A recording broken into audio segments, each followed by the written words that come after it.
Hi, folks. Welcome to another episode of 2 Minutes in New Franklin.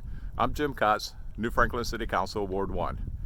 I know we got a lot going on right now with the coronavirus, places closing down, schools, everybody's home, trying to take care of themselves and practice the safe distancing from each other, which is very important, and washing our hands. But it's springtime, and we have to be aware of what's going on around us, and part of that is the weather. Next week is Spring Severe Weather Awareness Week. Those of you with kids in school, there's probably be something that they would be bringing home from school this week, but of course we're not there, are we? So I asked Lieutenant Burrows of the New Franklin Fire Department to spend a few minutes talking about tornadoes, severe weather, being aware, being safe, what we need to do, how we need to do it. Is pretty important. It's a little bit longer. It's about 10 minutes long, but he provides a lot of good information, and maybe something you can use with the kids as a school, homeschooling type of thing. But it's important to remember. Just 2 weeks ago, there was tornadoes in Nashville, and 24 people died. So they could happen anywhere at any time, even with the geese flying away. Uh, so they could happen anywhere at any time, and we've got to be aware and make sure we have the proper safety equipment as far as having extra flashlights and not candles, but flashlights and batteries, that our phones are charged, that we have the proper apps on our phones that can help alert us, things like that. So please take a few minutes, watch the video, and at the end, Lieutenant Burrows says, give me a call. If you have questions, give me a call, and provides his phone number. So please pay attention, give a call, and I hope you guys enjoy your spring. Thanks. My name is Don Burrows. I'm a lieutenant with the New Franklin Fire Department, and I've been asked to talk about tornado safety and severe weather awareness week.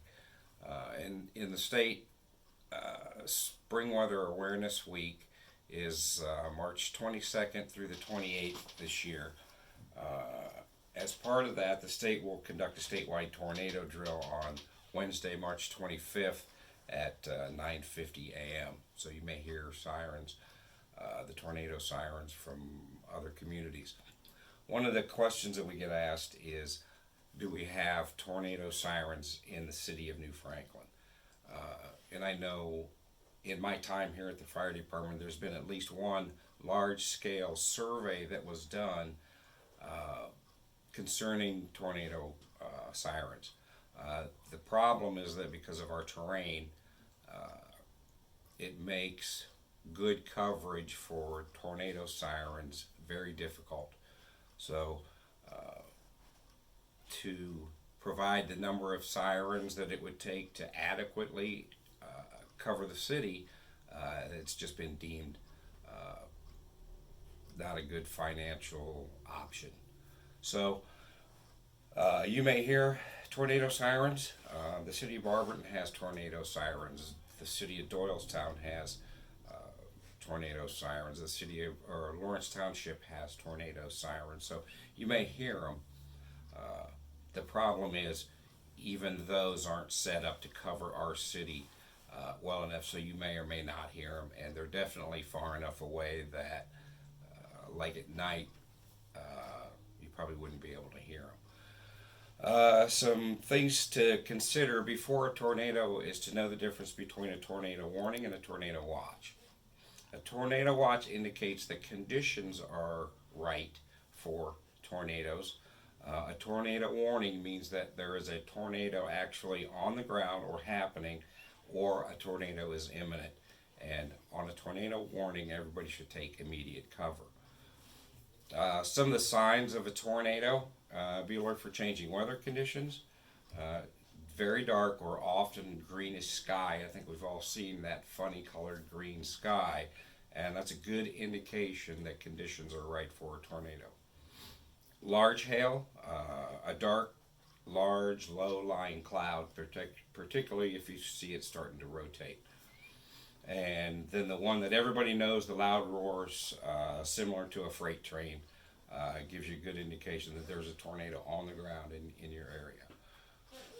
Anytime you see any of these kind of signs, you need to listen to weather, the National Weather Service, the NOAA weather radio, local television, or local radio for weather updates to give you an idea what's going on.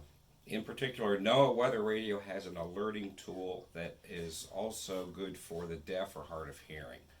So there are different apps that are available that will let you get that information. I think one of the big problems is people go to bed at night and they turn their phones off, and those warnings don't get through. Recently in Tennessee, there was a large tornado which caused a lot of injuries, a lot of damage, and a few deaths. The problem with that was that tornado occurred at night. So a lot of people who would normally be alerted by sirens or their phones were actually in bed asleep and didn't get that warning. In the event that you see those conditions or you hear that tornado warning on one of the devices, you need to move to some sort of an underground shelter, particularly a basement of a house, away from windows. If there's no basement in the house, try to find a hallway, a space where there are no windows, and take a safe position there. Shield your head and neck with your arms to protect it from debris. You can move furniture around or use blankets to help protect you from debris. Debris is the #1 killer and injuring problem in tornadoes. So flying glass, metal, wood are those things that injure or kill most people in a tornado. During a tornado, if you're outside in a mobile home, find some kind of a sturdy shelter or building. There is no mobile home that is built to withstand any kind of a tornado. They're very unsafe, and if possible, you need to get away from those.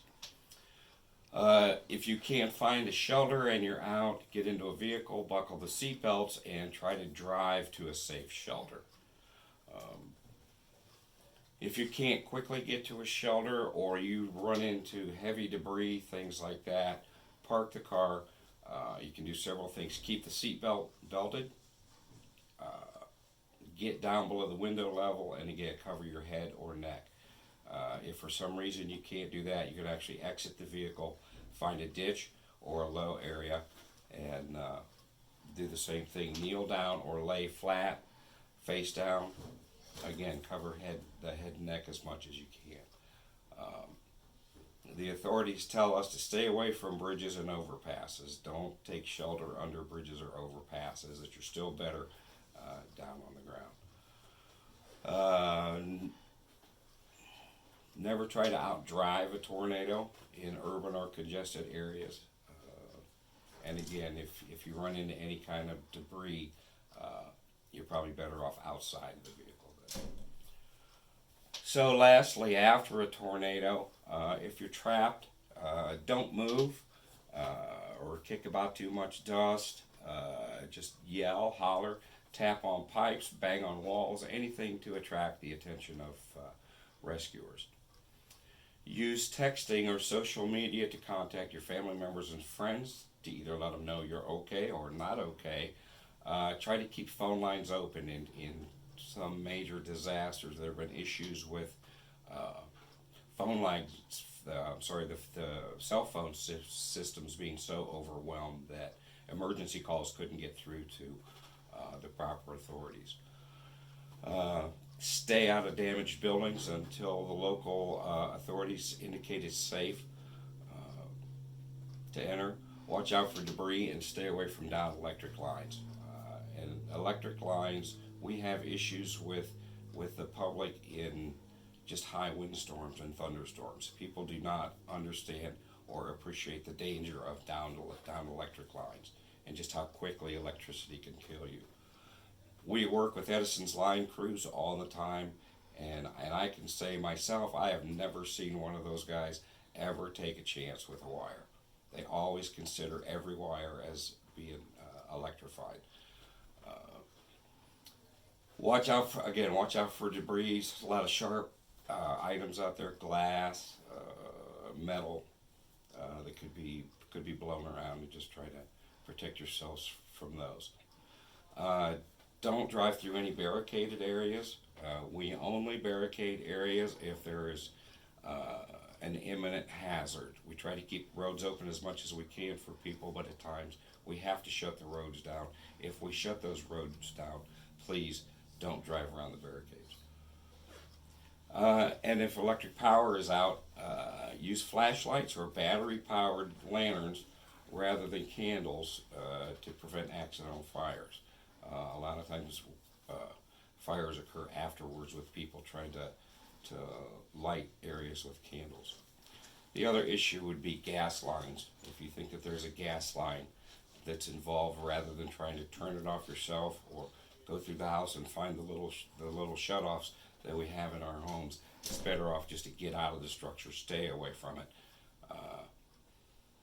because the potential of an explosion is incredible. So leave that up to us. We'll take care of shutting down the power, and we'll take care of shutting down the utilities on structures. Other than that, the biggest thing is to just be aware of your surroundings, and having gone over some of this stuff about spring severe weather. Just hope everybody has a good spring, and if anybody has any questions about anything as far as this matter or any other issue that you might have, or anything that you need information about, don't hesitate to call us at the fire department, 330-882-3130. Thank you.